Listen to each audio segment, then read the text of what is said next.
Oke, sekarang kita lihat. Sampai detik ini pemikir-pemikir postmodern itu bisa diklasifikasi menjadi 3. Uniknya postmodern itu, coba dilihat. Ada klaster pertama. Postmodern adalah pemikiran-pemikiran yang merevisi modernisme, caranya justru balik ke pemikiran pramodern.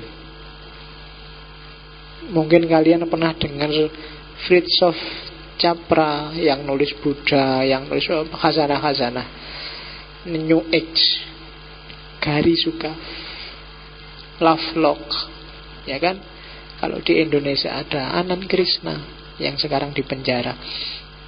Ada, itu kan tokoh-tokoh yang anti modernitas, tapi cara dia anti modern kembali ke era pramodern, karena di era pramodern ada kebenaran perennial yang ditinggalkan oleh orang-orang modern, sekarang akan dihidupkan lagi. Kalau di Islam mungkin ada tokoh yang kita kenal, Sayyid Hussein Nasr dengan Saintia Sakranya. Nanti pada saatnya kita akan ketemu Sayyid Hussein Nasr dan kawan-kawan ketika kita kembali lagi ke dunia Islam. Jadi itu klaster pertama. Hazarahnya disebut New Age, kembali ke pra-modern. Makanya kamu mungkin heran, kok ada ya tabloid apa majalah isine klenek, mistik, hantu-hantuan, tapi judulnya majalah Posmo. Ya kan? Kamu kan lihat itu majalah, Posmo ini, mungkin bayanganmu, wah ini mesti ada Derrida, ada Lyotard, ada. Begitu kamu buka, isine jin, setan, gondorwo, kuntilanak. Ini Posmonya di mana? Ini mungkin masuk Posmo kategori pramodern, cuma dengan tafsir yang radikal versi Indonesia. Sangat Indonesia kan isinya, ada kuntilanak, pocong dan kawan-kawan. Tuh, hantu-hantu yang hanya ada di Indonesia. Di India itu tidak ada pocong, karena orang mati kan dibakar. Matinya dibakar, tidak ada pocongnya, jadi aman di sana. Oke, jadi itu kategori pertama, namanya New Age. Biasanya dia punya prinsip holisme, memahami alam semesta secara fundamental dan holistik, tidak dipecah-pecah lagi. Tidak pecah itu kan ketika orang tidak lihat realitas tapi lihat esensinya. Termasuk agama-agama itu esensinya ya satu. Secara holistik, secara umum esensinya hanya satu, meskipun manifestasinya jadi banyak. Itu nanti pemikirannya, ajaran-ajarannya namanya New Age, era baru. Yo, Fritjof Capra. Biasanya kalau buku-buku ada, misalnya kalian baca Tao of Philosophy, Tao of Islam, biasanya khazanah-khazanah timur yang digandengkan dengan ide barat. Spiritualitas timur sangat menonjol dengan tradisi holismenya. Itu sejenis posmo juga, cuma menggugat modernisme dengan cara melahirkan kembali khazanah spiritual perennial klasik pra-modern. Itu karena banyak orang yang gelisah, ternyata modern kayak tadi saya jelasin, pada akhirnya meninggalkan spiritualitas, meninggalkan agama. Padahal agama dan spiritualitas kan esensial dalam hidup kita.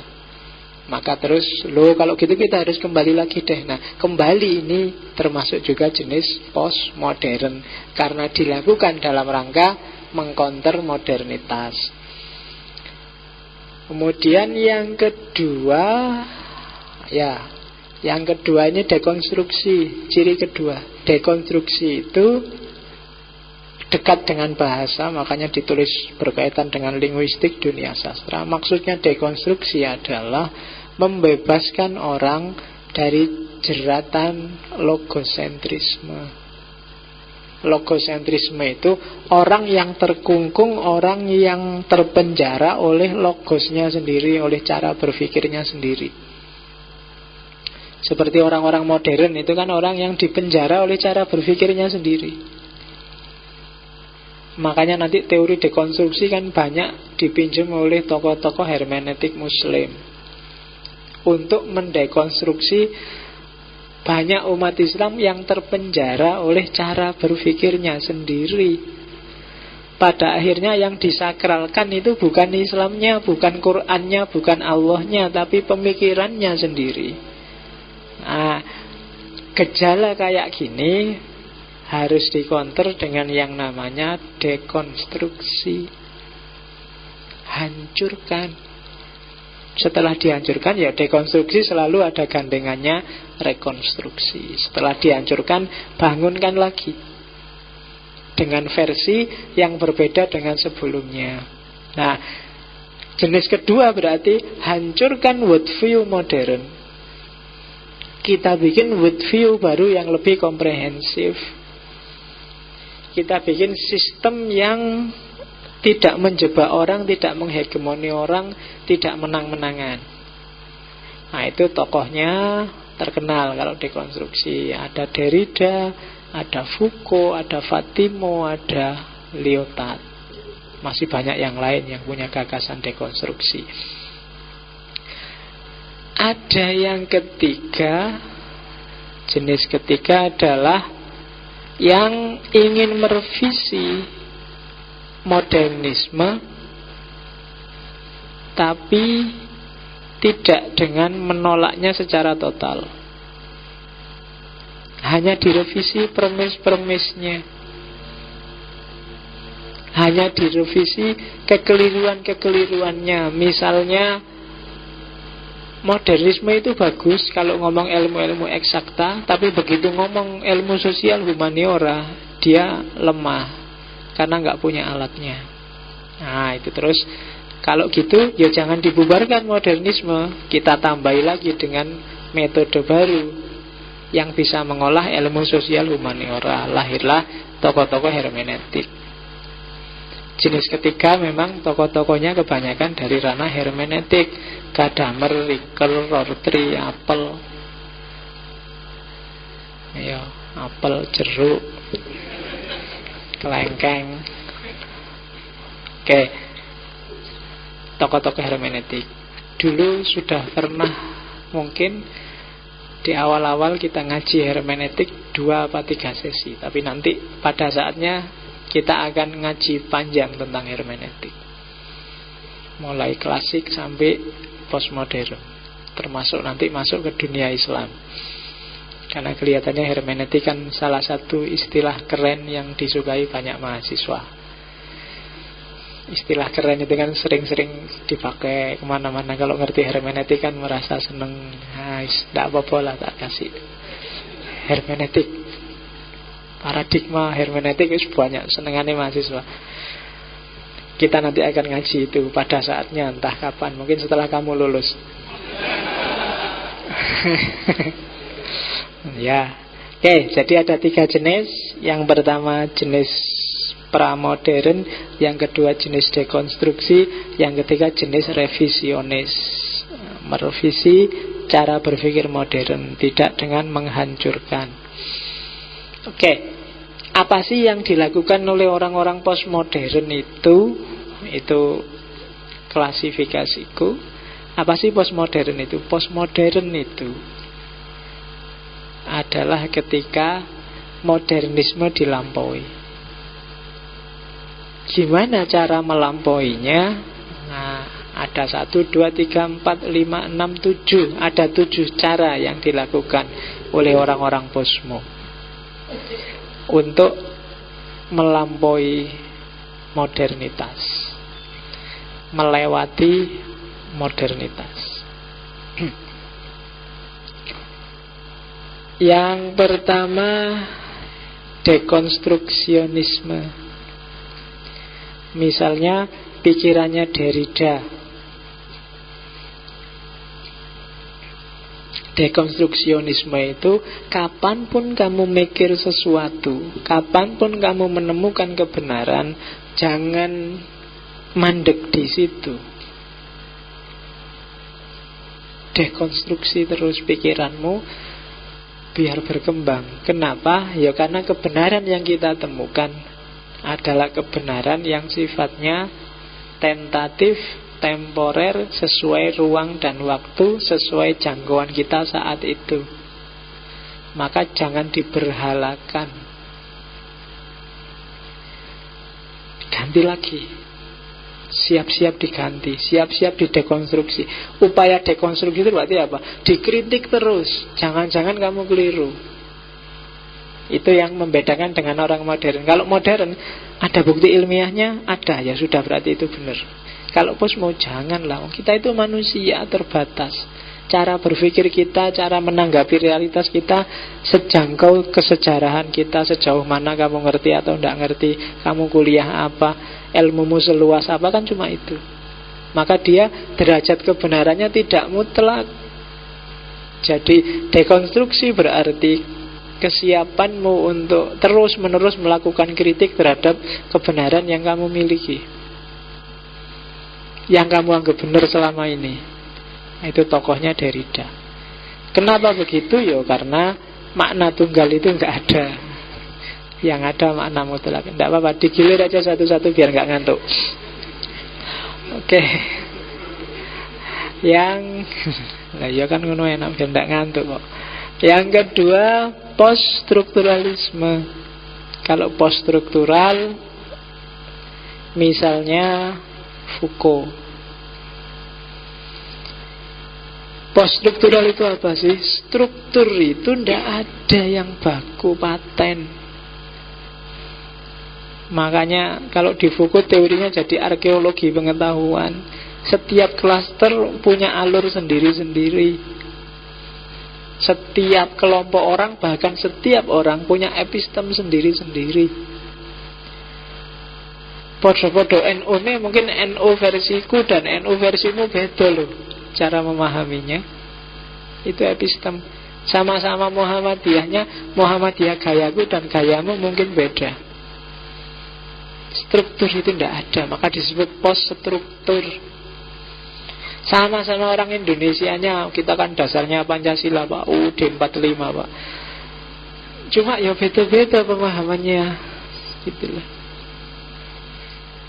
Semoga kamu masih hafal sila-sila Pancasila ya. Tidak, karena dulu saya pernah zaman ada penataran P4, kebetulan disuruh ngisi penataran P4 di desa. Terus ada kuis. Bapak, siapa yang hafal sila-sila Pancasila? Nggak ada yang angkat tangan. Terus instrukturnya kan jengkel, terus ngasih tahu, sila-sila kok nggak ada yang hafal. Sila-sila Pancasila itu yang satu ketuhanan yang Maha Esa, yang kedua bapak-bapaknya. Kalau cuma itu ya kita hafal Pak. Kita cuma enggak, sila itu apa kita enggak tahu. Kalau ketuhanan yang Maha Esa, kemanusiaan ngerti Pak, cuma ya sila-sila enggak ngerti kita. Oke. Nah, ya betul. Ternyata nalarnya orang kampung sama orang kota. Poststruktural. Struktur itu tidak ada. Yang ketiga, hermeneutik. Saya nggak perlu jelasin lagi bahwa teks itu pasti dilatar belakangi oleh konteks dan merupakan hasil proses kontekstualisasi. Tidak akan lepas dari itu. Misalnya pikirannya Paul Ricoeur. Yang keempat, pragmatisme, Richard Rorty. Ini neopragmatisme sebenarnya. Mengembangkan, dulu kita punya sesi pragmatisme. Nanti kita akan pasti ketemu lagi dengan Rorty lebih panjang lebar. Pragmatisme versi baru. Jadi kalau di pragmatisme versi baru ya, yang penting bukan kebenarannya, tapi kegunaannya. Yang penting bukan kebenaran tapi kegunaan. Misalnya, tidak masalah kamu ikhlas atau tidak ikhlas, yang penting kamu ngaji aja. Itu pragmatisme. Nggak masalah kamu ikhlas apa nggak ikhlas, yang penting kamu mau ngutangi aku. Beres wis. Nah itu pragmatisme. Nanti kita ketemu di Richard Rorty. Orang modern itu sering-sering sibuk dengan kebenarannya. Apa ini ilmiah, apa tidak ilmiah ya. Tapi melupakan kegunaannya. Kadang-kadang penelitian menghabiskan bermiliar-miliar, selesainya cuma di laboratorium, hasilnya cuma jadi buku. Kan eman-eman, tidak ada gunanya. Nah, perhatikan juga aspek pragmatis. Nah, itu nanti yang bahas Richard Rorty. Terus ada model sociology of knowledge. Ini kritiknya Thomas Kuhn pada orang modern. Katanya Thomas Kuhn, enggak lah, kebenaran objektif itu enggak ada. Kebenaran itu hasil kesepakatan demi kesepakatan. Sifatnya intersubjektif. Mana yang disepakati ilmuwan, itulah yang benar sebenarnya dunia ilmiah itu. Dulu orang sepakat bumi datar, ya jadilah bumi datar. Terus orang sepakat bumi bulat, ya jadilah bumi bulat. Cuma itu aja, kesepakatan demi kesepakatan. Seandainya sampai hari ini orang tidak ngerti bumi bulat, kan tetap kita bisa hidup enak. Ya kan, kita bisa hidup nyaman. Oke, itu sociology of knowledge. Urusan sosial, bukan urusan objektivitas keilmuan. Perennialisme tadi contoh dunia pertama, Swan, Nasser, Rene Guénon dan kawan-kawan. Yang posmo jenis pertama. Ada juga feminisme, Sandra Harding, Linda Nicholson, Donna Haraway dan kawan-kawan. Itu termasuk manifestasi gerakan yang mengupayakan melampaui cara berpikir modern. Kenapa feminisme masuk? Ya karena di antara yang harus didekonstruksi oleh orang-orang posmo adalah mode budaya patriarkal benar salah versi orang modern untuk urusan budaya. Oke. Kan patriarkal itu pusatnya ada pada laki-laki. Apalagi peradaban yang dikritik Marx yang namanya kapitalis. Itu kan sangat tidak enak bagi perempuan. Kapitalisme itu berarti kerjanya terus ning pabrik. Seandainya laki-laki dan perempuan sama-sama ke pabrik, berangkat pagi pulang sore, perempuan kerjanya jadi double. Di pabrik dia kerja, di rumah dia kerja. Seandainya yang kerja laki-lakinya saja terus dibagi, wes yang laki-laki yang di luar rumah, yang perempuan di dalam rumah. Yang perempuan ngurusi rumah, anak dan lain-lain, yang laki-laki cari uang. Akhirnya apa? Sama-sama kerjanya, sama-sama capeknya. Cuma yang laki-laki dapat uang, yang perempuan gak dapat uang. Yang ngasih uang yang perempuan kan yang laki-laki, yang dihabiskan untuk kepentingan rumah tangga. Akhirnya teorinya adalah laki-laki cari uang dan perempuan menghabiskan uang. Ya kan, polanya kan jadi kayak gitu. Padahal sama-sama kerja, sama-sama capeknya. Itu dampaknya kapitalisme. Atau dibalik aja deh bagi kerjanya, perempuan yang kerja di luar rumah, laki-laki yang di dalam rumah. Soyo kepenaan laki-lakinya. Oke, maka feminisme masuk salah satu klaster untuk melampaui cara berpikir modern. Oke, apa aja konsep dasarnya posmo? Secara umum ada 5. Yang pertama, menolak semua narasi besar. Nah, nggak perlu tak jelasin lagi. Jangan percaya kalau ada narasi tunggal, narasi besar menjelaskan sesuatu yang kompleks dengan satu hal, satu teori, satu konsep. Pasti tidak memadai. Misalnya, filsafat di dunia Islam itu mati karena kritiknya Ghazali terhadap filsafat. Itu seolah-olah masuk akal, tapi kalau dipikir-pikir, apa iya? Berapa orang yang baca kitabnya Ghazali dari sekian juta umat Islam? Terus seperti apa pikiran di kitab-kitab bisa mempengaruhi perilaku orang? Apa iya hanya gara-gara Ghazali ngomong filsafat itu kafir, terus orang dunia Islam gak mau filsafat lagi sampai filsafat mati?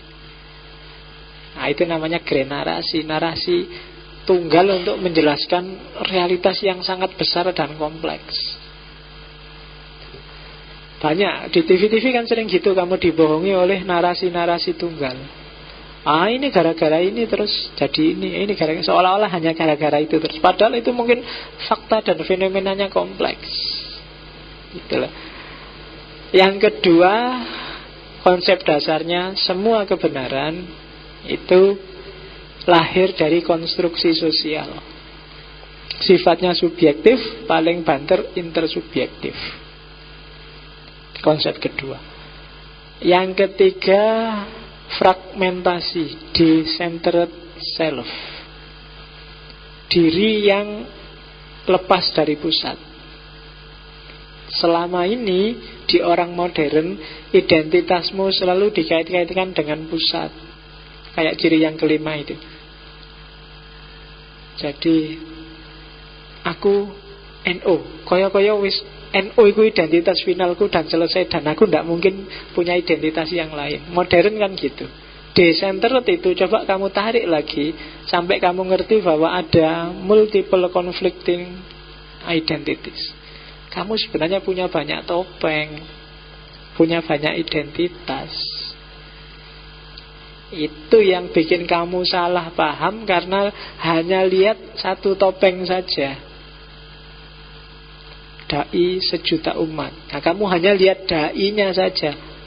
Maka ketika dia punya kasus sama artis, terus kamu bingung. Iki arep ndak tak sukai wong dai, dungone mandi. Kalau enggak kan kamu mikirnya ke sana akhirnya kan. Jadi kalau Pak Yaimu terus nikah sama santrinya umur 16 tahun, kamu juga enggak berani marah. Kenapa? Kiai kan itu. Kamu lihatnya hanya satu identitasnya.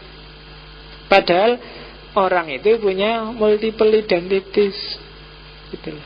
Kayak kamu kalau Facebookan itu loh, kadang-kadang gayanya kayak orang bijaksana, kadang-kadang gayanya kayak anak gaul, kadang-kadang gayanya kayak anak soleh, kadang-kadang sebenarnya kamu memang punya semua potensi, punya semua identitas.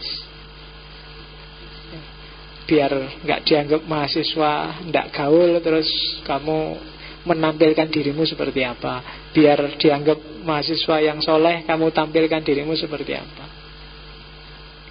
Aku itu Jawa loh, aku itu Indonesia loh, aku itu mahasiswa loh, aku itu Jogja loh. Aku itu semua kan identitas-identitas.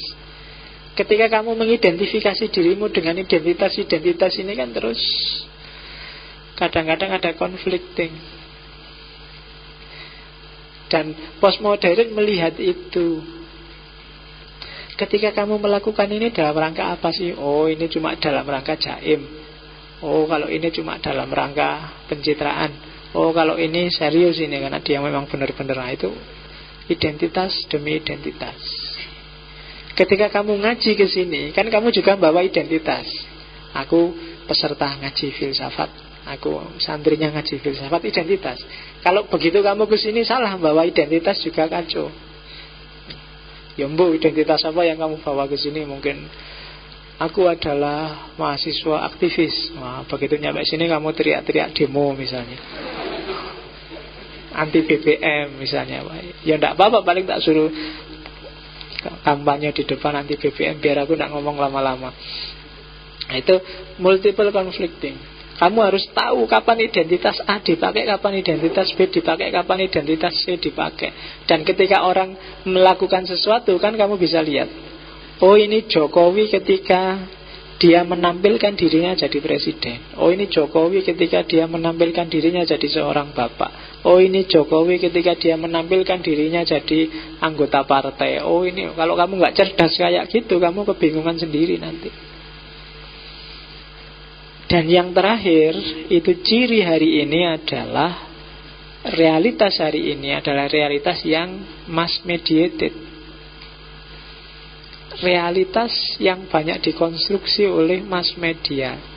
Itu nanti sering dikritik oleh yang Brodiat. Akhirnya apa? Kamu tidak bisa membedakan mana asli, mana palsu.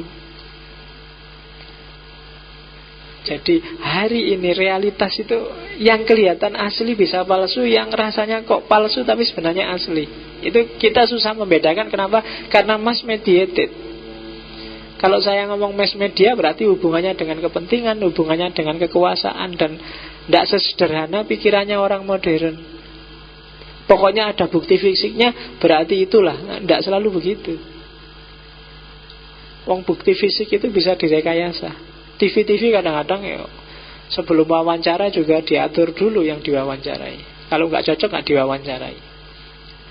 Ya, Metro TV itu misalnya, atau TV One itu, kalau ada telepon masuk, sering-sering nggak langsung ngomong di TV meskipun itu live, tapi diajak ngobrol dulu. Kalau arah ngomongnya sesuai dengan visinya TV, baru dia dimasukkan line untuk ngomong. Kalau enggak. Ya, jangan dianggap live itu jujuk masuk langsung plung masuk dia bisa ngomong, bisa kacau urusan. Kalau tiba-tiba masuk maki-maki apa misuh-misuh kan kelabakan yang punya itu. Maka diatur kadang-kadang. Kadang-kadang kamu nggak akan bisa masuk karena penelponnya juga sudah diatur untuk menggiring opini. Nelponnya dari Jakarta ngomong ini dari Kalimantan bu, mesti gitu. Bisa aja. Dan kamu percaya aja, wah berarti orang se-Indonesia itu kayak gitu. Mass mediated reality. Jadi kamu tiap hari dibohongi. Loh, tidak apa-apa. Berarti kamu kan dizolimi. Ya, doanya orang yang ya, doanya yang terdolimi itu kan doanya makbul. Jadi alhamdulillah aku dibohongi terus, doaku berarti makbul. Manfaatkan itu untuk doa biar kamu cepat lulus. Oke, konsep dasarnya postmodern. Ini gambarannya kalau dilihat.